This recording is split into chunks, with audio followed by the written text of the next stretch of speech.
नमस्कार। कक्षा 11 भौतिक विज्ञान का द्वितीय मूल्यांकन प्रपत्र जो हमें प्राप्त हुआ है, इसे हम सॉल्व करेंगे। ये कुल 20 नंबर का मूल्यांकन प्रपत्र है और इसमें 20 ही प्रश्न है। प्रत्येक प्रश्न जो है वो 1 नंबर का है। आइए इसे हम सॉल्व करते हैं, देखते हैं पहला जो प्रश्न है वो क्या है। पहला जो प्रश्न है वो है dx/dt होता है। dx/dt की अगर हम बात करें तो dx यहाँ पर स्थिति में परिवर्तन है और dt समय अंतराल है। स्थिति में परिवर्तन और समय अंतराल का जो अनुपात है वो वेग कहलाता है, v। तो इसका जो सही उत्तर होगा वो होगा उत्तर वेग v। अगले प्रश्न की ओर अगर हम चले तो अगला प्रश्न है त्वरण डैश डैश डैश होता है। अगर मैं त्वरण की बात करूं तो जो त्वरण है वो वेग में परिवर्तन को व्यक्त करता है। त्वरण वेग में परिवर्तन बटा समय अंतराल को ये डिनोट करता है। एक्चुअल में त्वरण जो है उसे त्वरण को हम वेग में परिवर्तन ही कहते हैं, लेकिन इसको हम इकाई समय में वेग में परिवर्तन भी कह सकते हैं। इकाई समय में वेग में परिवर्तन त्वरण के मान को व्यक्त करता है, जबकि वेग में परिवर्तन होना ये त्वरण को परिभाषित करता है। यानी कि यदि किसी वस्तु में त्वरण उत्पन्न हो रहा है तो समझ लीजिए कि वेग में परिवर्तन हो रहा है। इस हिसाब से अगर देखा जाए तो ए का जो मान होगा, त्वरण का मान, वो हो जाएगा dv/dt। तो इसका जो सही उत्तर है वो उत्तर संख्या ए है। अगर हम अन्य प्रश्नों पर चलें, अगले प्रश्न पर चलें, तीसरा प्रश्न भी इसी से जुड़ा हुआ है। तो जो तीसरा प्रश्न है वो है, तीसरा प्रश्न है त्वरण होता है। तो जैसे कि हमने अभी थोड़ी देर पहले ही बात की थी कि त्वरण जो है वो वेग में परिवर्तन की दर को कहते हैं। वेग में परिवर्तन की दर त्वरण का मान है, लेकिन त्वरण की जो सही परिभाषा है वो है वेग में परिवर्तन होना। तो इसका जो सही उत्तर होगा वो होगा वेग में परिवर्तन। अगले प्रश्न पर हम चलते हैं। अगला प्रश्न क्या है, निम्न में से सदिश राशि है। अगर हम सदिश राशियों की बात करें तो जो दूरी है वो किसी भी पिंड द्वारा तय किए गए पथ की लंबाई को हम कहते हैं, और पथ की जो लंबाई है वो दिशा पर निर्भर नहीं करती है। इसी प्रकार से पथ की लंबाई ये स्वयं भी दिशा पर निर्भर नहीं करती है, तो दोनों अदिश राशियाँ हैं। अगर मैं चाल की बात करूं तो चाल जो है वो होता है दूरी बटा समय अंतराल या पथ लंबाई बटा समय अंतराल। तो यहाँ पर दूरी और समय अंतराल दोनों ही अदिश राशि हैं। समय अंतराल जगह सही पूरी नहीं मिली इसलिए पूरा नहीं लिख पाए हैं। दूरी और समय अंतराल दोनों ही जो हैं वो अदिश राशि हैं, इसलिए चाल भी एक अदिश राशि है। त्वरण की अगर हम बात करें तो वेग में परिवर्तन की जो दर है उसे हम त्वरण कहते हैं। यहाँ पर वेग एक सदिश राशि है और समय एक अदिश राशि है। अदिश और सदिश राशि के इस कॉम्बिनेशन को हम सदिश राशि कहते हैं। तो हमारा जो सही उत्तर होगा वो है त्वरण। अगले प्रश्न पर मैं चलूँ तो अगला प्रश्न कहता है मच्छर का उड़ना। 5वां प्रश्न है ये, मच्छर का उड़ना किस गति का उदाहरण है। तो मच्छर जो है मुक्त आकाश में कहीं पर भी गति कर सकता है, और अगर कोई पिंड मुक्त आकाश में कहीं पर भी गति कर सके तो उसकी गति जो होती है वो त्रिविमीय गति होती है। तो इसका सही उत्तर स होगा, त्रिविमीय गति। अगला प्रश्न देखते हैं, प्रश्न संख्या 6। प्रश्न संख्या 6 जो है वो ये कहता है कि विस्थापन हो सकता है। विस्थापन क्या क्या हो सकता है। विस्थापन एक ऐसी राशि है जो कि सदिश राशि है, और सदिश राशि का जो मान है वो शून्य के साथ में धनात्मक और ऋणात्मक दोनों ही हो सकता है। तो विस्थापन भी जो राशि है उसका मान शून्य, धनात्मक और ऋणात्मक तीनों ही हो सकता है, इसलिए हम कहेंगे इसका जो उत्तर है वो उत्तर संख्या द है, उपयुक्त सभी।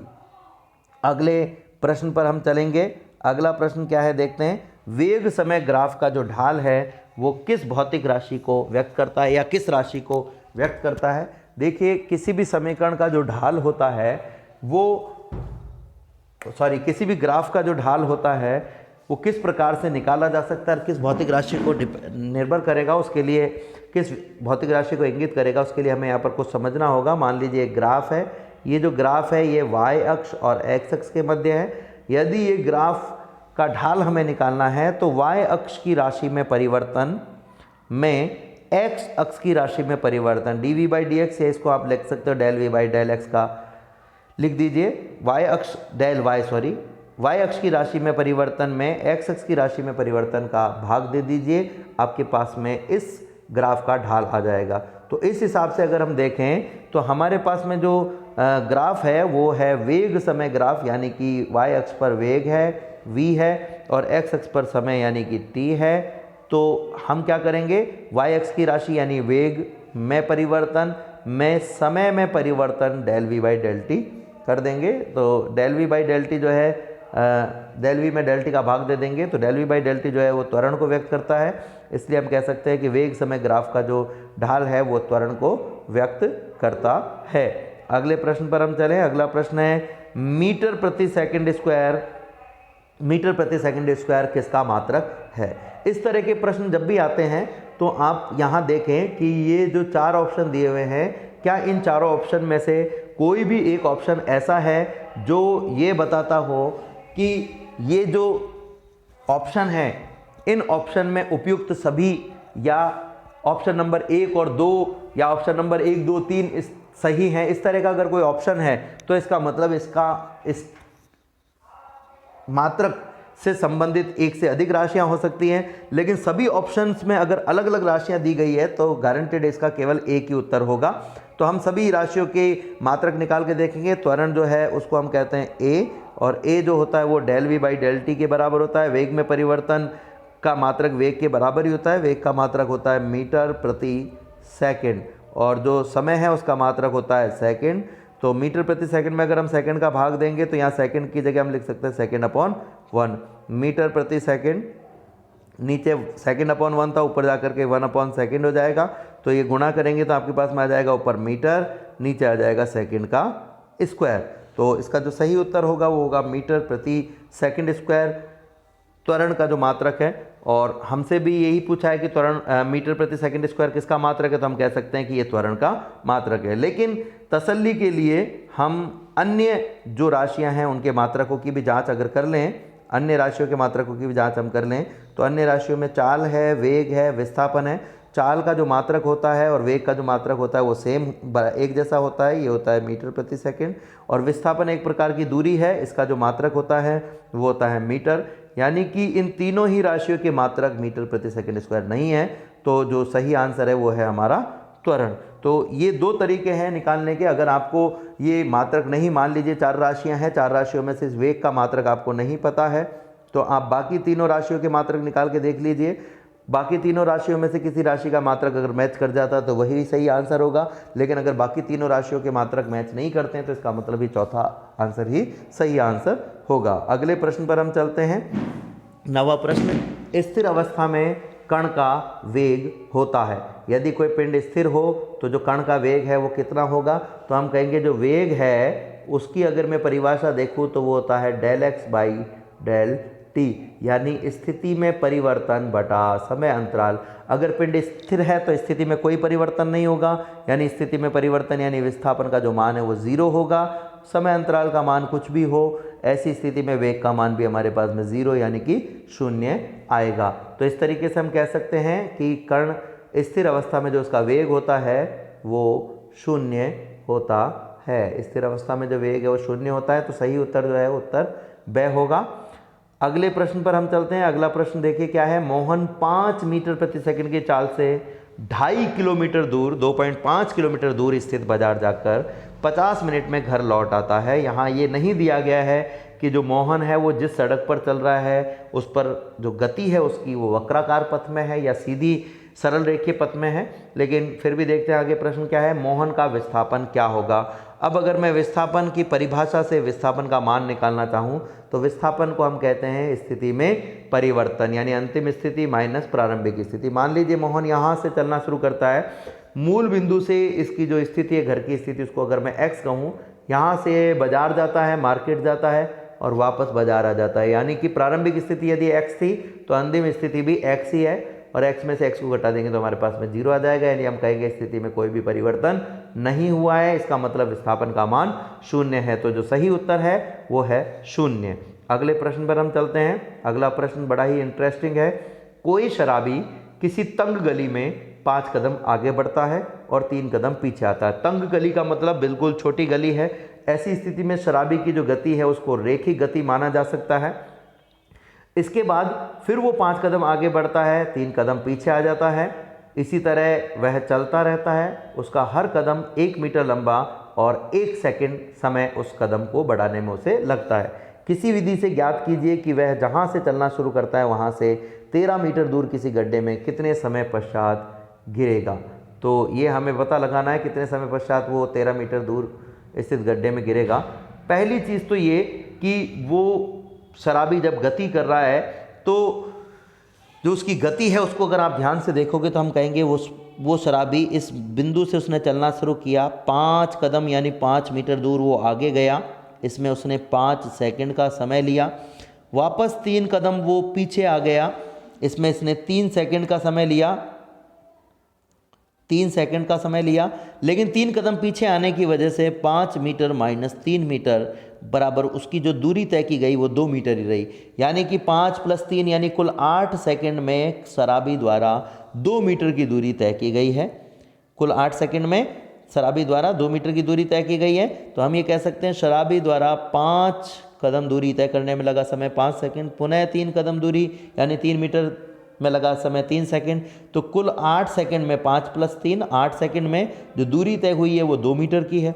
अब देखिए शराबी जब आगे की ओर बढ़ता है तो 13 मीटर दूर गड्ढे में वो अगर गिरे तो उसके लिए हम कहेंगे कि कम से कम 13 माइनस आगे चलने की जो दूरी है वो है 5 मीटर बराबर 8 मीटर दूरी इसे इसी तरीके से तय करनी होगी। आगे जाके पीछे आना होगा, आगे जाके पीछे आना होगा। जैसे ही 8 मीटर पर पहुंचेगा और उसके बाद में ये 5 कदम चलता है तो 5 कदम दूरी चलने में ये सीधा गड्ढे में जाकर के गिर जाएगा। अगर ये 9 मीटर पहुंचने तक भी ऐसा करता है तो 4 कदम दूरी तय करके 10 मीटर तय करने में तो 3 कदम 11 मीटर दूरी इसी प्रकार से तय करता है। आगे पीछे तो 2 मीटर और 12 मीटर दूरी इस प्रकार से तय करता है। तो ये गड्ढे में जा कर के और 1 कदम के बाद में गिर जाएगा। लेकिन कम से कम 8 मीटर दूरी इसे इसी प्रकार से कम से कम मिनिमम दूरी, तो इस मिनिमम दूरी के लिए जो समय है वो हम निकाल लेते हैं। तो 2 मीटर दूरी जो तय की है उस 2 मीटर दूरी में जो समय लग रहा है वो है 8 सेकंड। अगर मैं 1 मीटर दूरी में लगा समय अंतराल निकालना चाहूँ तो 8 सेकंड में 2 का भाग दे दीजिए, यानी टोटल हम कहेंगे 4 सेकंड का समय लगेगा। अगर मैं 8 मीटर दूरी तय करने में समय निकालना चाहूँ तो 1 मीटर दूरी तय करने में लगा समय 4 सेकंड है, तो 8 मीटर दूरी तय करने में समय जो लगेगा वो होगा 8 × 4 सेकंड। इस तरीके से हम देख सकते हैं। तो ये हमारे पास में आ गया, यानी टोटल हम देखें तो कितना समय लग रहा है। जो 8 मीटर दूरी तय करने में समय लग रहा है वो समय है 32 सेकंड। अब जैसे ही 8 मीटर पर पहुंचता है और इसके बाद में 5 कदम आगे चलता है, 1 2 3 4 5, तो ये 13 मीटर दूरी पर जो गड्ढा है उसमें जाके गिर जाता है। यानी कि अब ये आगे चलने के बाद में वापस पीछे नहीं आता है। यानी अंतिम 5 मीटर दूरी तय करने में जो समय लगेगा वो है केवल आगे चलने में लगा समय, यानी कि 5 सेकेंड।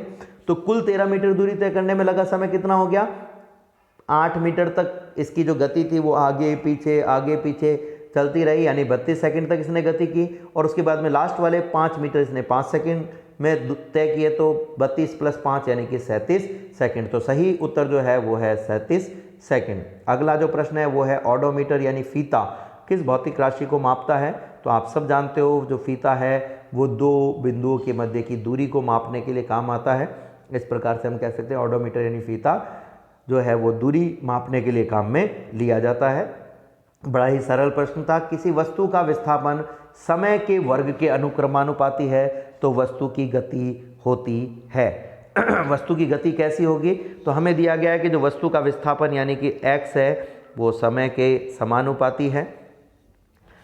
अगर ऐसी स्थिति में हमें इस प्रोपोर्शनलिटी के चिन्ह को हटाना चाहें तो यहाँ पर हमारे पास एक स्थिरांक आएगा, वो होगा k × t²। अब अगर मैं इसका अवकलन करना चाहूँ तो ये हो जाएगा d/dt ऑफ x बराबर d/dt ऑफ k × t²। यहाँ से k को हम बाहर निकाल सकते हैं। dx/dt हम सब जानते हैं वेग के बराबर होता है। ये हो जाएगा d/dt of t²।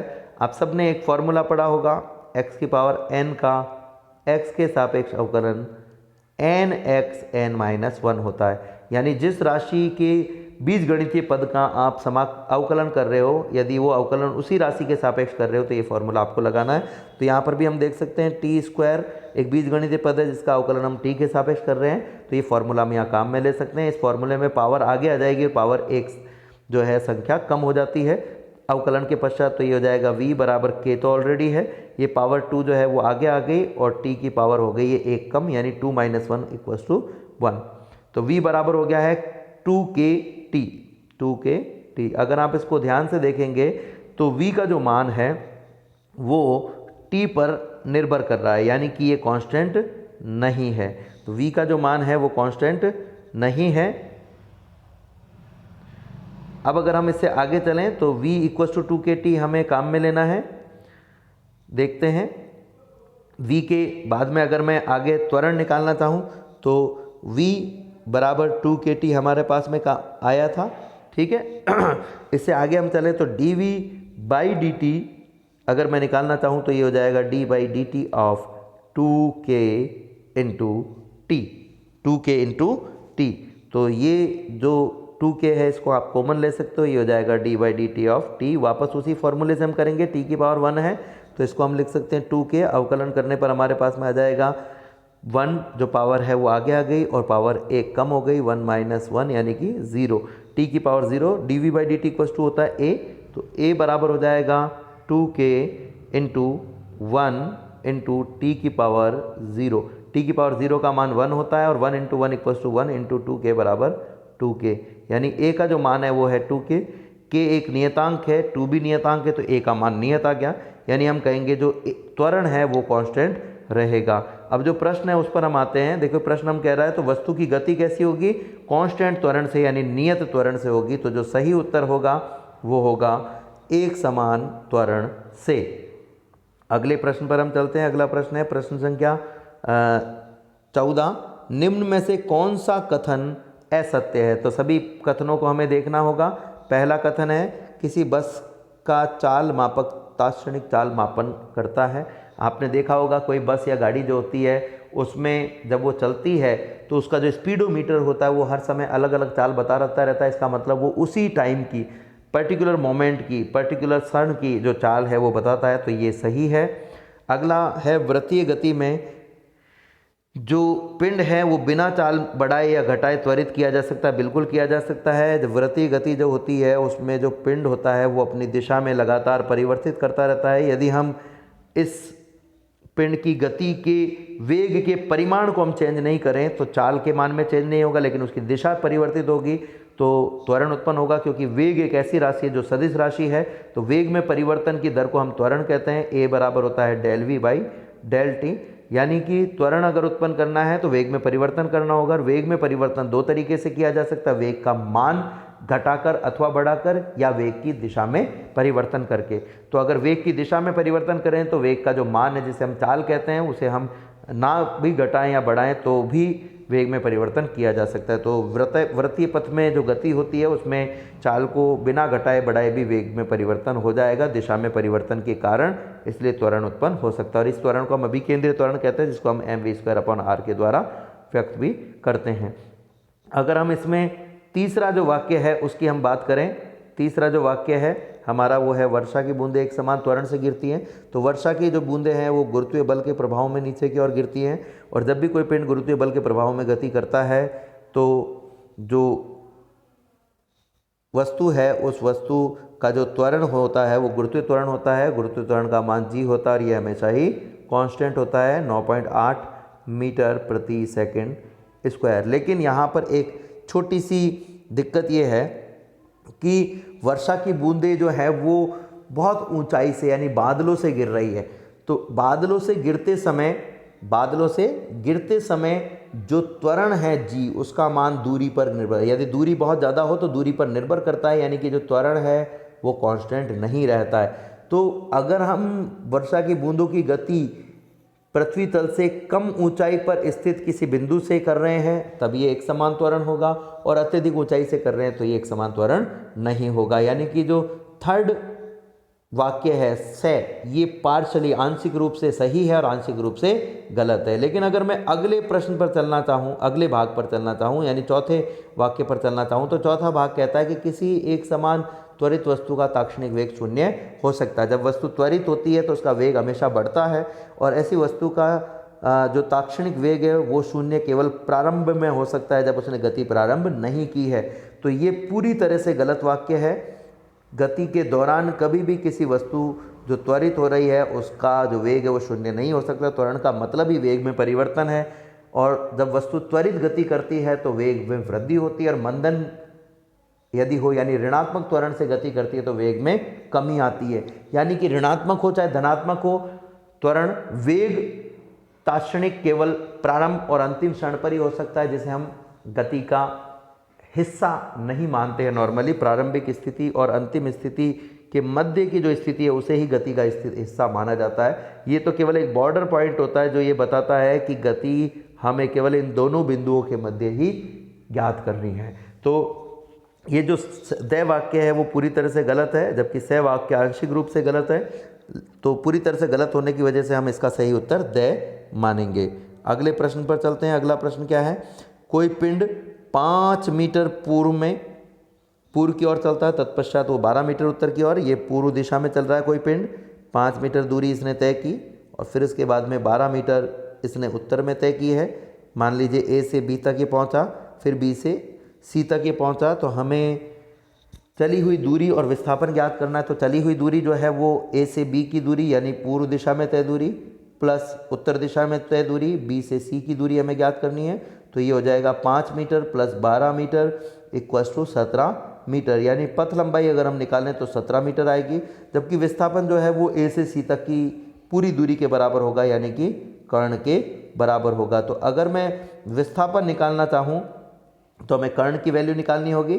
Karna A C बराबर अंडर रूट ऑफ आधार ए बी का स्क्वायर प्लस लंब बी सी का स्क्वायर। पाइथागोरस प्रमेय हम काम में ले रहे हैं, तो ए सी जो कि विस्थापन है बराबर हो जाएगा under root of A B यानी 5 मीटर का स्क्वायर प्लस बी सी यानी 12 मीटर का स्क्वायर। 5 मीटर का स्क्वायर जो होता है वो होता है 25 मीटर स्क्वायर, और 12 का स्क्वायर जो होता है वो होता है 144 मीटर स्क्वायर।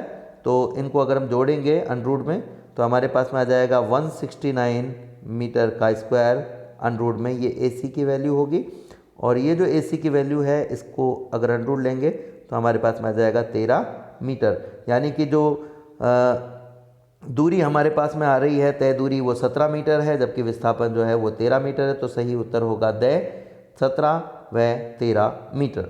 अगला प्रश्न देखते हैं। अगला प्रश्न क्या है? यदि दो भौतिक राशियों को का परस्पर आरेख सरल रेखा हो तो दोनों राशियां होती हैं। देखिए, जिन भी एक ग्राफ की अगर हम बात करें, ये y और x के मध्य ग्राफ है।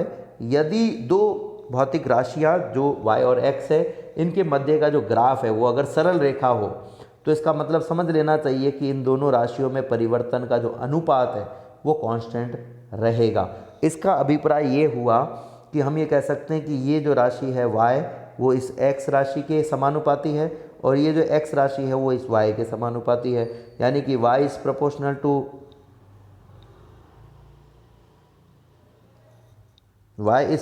टू x, माफ़ कीजिए, जो फिर से देख लेते हैं। हमारे पास में हम कह सकते हैं y is proportional to x और x is proportional to y होगा, यानी कि दोनों राशियां एक दूसरे के अनुक्रमानुपाती होंगी। तो सरल रेखे ग्राफ जो होता है वो अनुक्रमानुपातिकता को बताता है, इसलिए हम कहेंगे अनुक्रमानुपाती होंगी। सही उत्तर है अनुक्रमानुपाती होंगी। अगला प्रश्न है कि विमा m0 L1 t-1 विमा निम्न में से किस भौतिक राशि की 4 भौतिक राशियाँ दी गई है? दूरी, विस्थापन, त्वरण और चाल। तो दूरी की हम बात करें तो दूरी के लिए जो विमा होती है वो होती है L1। विस्थापन भी एक प्रकार की दूरी है, इसके लिए भी विमा L1 है। चाल की अगर हम विमा निकालना चाहें तो चाल बराबर होता है दूरी बटा समय। दूरी की विमा L1 और समय की विमा t⁻1। t⁻1 को ऊपर ले जाएंगे तो माइनस हो जाएगा, तो ये हो जाएगा L1 t⁻−1। यहाँ m नहीं है तो m हम लगा सकते हैं m0 L1 t-1। तो यही हमारे प्रश्न में दी गई विमा से मैच कर रहा है, यानी कि चाल की विमा सही उत्तर ये है। पर फिर भी हम लास्ट वाली राशि त्वरण की विमा अगर निकालना चाहें तो त्वरण होता है वेग में परिवर्तन बटा समय अंतराल। वेग में परिवर्तन की विमा वही होती है जो वेग की होती है, यानी L1 t-1, और समय अंतराल की विमा t1। इसको ऊपर लेके जाए तो t की पावर -1 हो जाएगी, तो आपके पास में आ जाएगा L की पावर 1 t की पावर -1 इंटू टी की पावर -1। दोनों का आधार समान है, घातें जुड़ जाएंगी, t की पावर -2 हो जाएगी। तो इस तरीके से देख सकते हैं त्वरण की विमा L1 t की पावर -2 है, जिसे आप लिख सकते हो m की पावर 0 L1 t की पावर -2, जो कि हमारे प्रश्न में दी गई विमा से मैच नहीं करती, यानी कि ये त्वरण की विमा नहीं है, ये केवल चाल की विमा है। सही उत्तर है ए, चाल की विमा। अगला प्रश्न है d²x/dt² डैश डैश डैश, यानी किसके बराबर है? तो d²x/dt² की अगर हम बात करें, मैं यहाँ लिख देता हूँ, d²x/dt² की अगर हम बात करें तो इसको लिखा जा सकता है d/dx ऑफ dx/dt। आप देखें कि इस d²x का मतलब है x का 2 बार अवकलन करना है, दोनों बार t के सापेक्ष, सॉरी यहाँ नीचे t आएगा। dx/dt जो हमने ये लिखा है इसको हम वेग कहते हैं, तो हमारे पास में आ जाएगा d/dt ऑफ वेग v। d/dt ऑफ वेग v त्वरण a के बराबर होता है, यानी कि d²x/dt² त्वरण a के बराबर होगा। तो जो सही उत्तर है वो है त्वरण a, जो कि सह उत्तर दिया गया है, तो सही उत्तर है उत्तर संख्या सह। अगला एक प्रश्न है, एक गेंद को ऊर्ध्वाधर, 19वां प्रश्न है ये, एक गेंद को ऊर्ध्वाधर ऊपर की ओर 19.6 मीटर प्रति सेकंड स्क्वायर के त्वरण से के वेग से फेंका जाता है। गेंद अधिकतम ऊंचाई तक कितने सेकंड में पहुंचेगी? जब भी किसी पिंड को ऊपर की ओर फेंका जाता है तो अंतिम बिंदु पर, यानी सबसे उच्चतम बिंदु पर जो वेग होता है वो 0 होता है, और इसी वजह से पिंड वापस नीचे आने लगता है। तो अगर हम गतिकी के प्रथम समीकरण की बात करें, जो कि v = u + at है, तो अधिकतम ऊंचाई वाले बिंदु पर वेग v का मान 0 होगा। u का जो मान है वो हमें दिया हुआ 19.6 है, और a का जो मान है, चूँकि गुरुत्वीय त्वरण के प्रभाव में और गुरुत्वीय बल नीचे की ओर लगता है तो गुरुत्वीय त्वरण भी नीचे की ओर होगा, पिंड ऊपर की ओर गति कर रहा है, यानी कि वेग को अगर आपने धनात्मक लिया है तो त्वरण को आपको ऋणात्मक लेना होगा, जिसका मान 9.8 मीटर प्रति सेकंड स्क्वायर होगा। अब अगर ये सारे मान मैं इस समीकरण में रख दूँ तो हमारे पास में देखते हैं क्या उत्तर आ जाएगा। v = u + at में हो जाएगा v = u, u का जो मान है वो है 0, मैं गलत बोल गया, v = u + at में v का जो मान है वो 0 है, अधिकतम ऊंचाई पर जो वेग यानी अंतिम वेग 0 है, u का मान 19.6 मीटर प्रति सेकंड है, और a का मान -9.8 मीटर पर सेकंड का स्क्वायर है इंटू t है। इसको दूसरी तरफ ले जाओ तो हो जाएगा 9.8 मीटर प्रति सेकंड का स्क्वायर इंटू t बराबर 19.6 मीटर पर सेकंड। सेकंड से एक घात कट गई, मीटर से मीटर कट गया। अब अगर हम t का मान निकालना चाहें तो t बराबर हो जाएगा, इस तरफ है 19.6, और ये जो सेकंड है वो ऊपर चला जाएगा, ये सेकंड यूँ ऊपर चला जाएगा, तो 19.6 सेकंड हो जाएगा बटा 9.8। 9.8 से भाग देंगे तो 2 बार जाएगा, तो t बराबर हो जाएगा 2 सेकंड। तो सही उत्तर होगा t बराबर 2 सेकंड। हमारा सही जो उत्तर है वो है t बराबर 2 सेकंड। इस तरीके से आप देख सकते हो, v का मान रख दिया, u का मान रखा, a का मान रखा, इस पद को दूसरी तरफ ले गए तो 9.8 मीटर प्रति सेकंड स्क्वायर इंटू t है, 19.6 मीटर प्रति सेकंड है, सेकंड से एक घात कट गई है, मीटर से मीटर कट गया है, इस सेकंड को ऊपर ले जाओ तो 19.6 सेकंड, नीचे इस 9.8 को ले आएँ तो 9.8 आ जाएगा, तो t बराबर हो जाएगा 19.6 पर 9.8, पॉइंट से पॉइंट कट गया, 196 को 98 से डिवाइड करोगे तो 2 बार जाएगा, तो सही उत्तर है ए, यानी कि 2। अंतिम प्रश्न देखते हैं, गुरुत्वीय त्वरण का मान मीटर प्रति सेकंड स्क्वायर में क्या होता है? तो गुरुत्वीय त्वरण का मान होता है 9.8 मीटर प्रति सेकंड स्क्वायर, यानी मीटर प्रति सेकंड स्क्वायर में इसका मान 9.8 होता है, तो सही उत्तर है 9.8। तो इस तरीके से हम ये जो द्वितीय मूल्यांकन प्रपत्र हमारे पास आया है उसके प्रत्येक प्रश्न को हल कर सकते हैं। उम्मीद करता हूँ ये आपकी हेल्प करेगा। अगर आपको इससे फ़ायदा मिलता है तो मेरे चैनल को सब्सक्राइब कीजिए। धन्यवाद।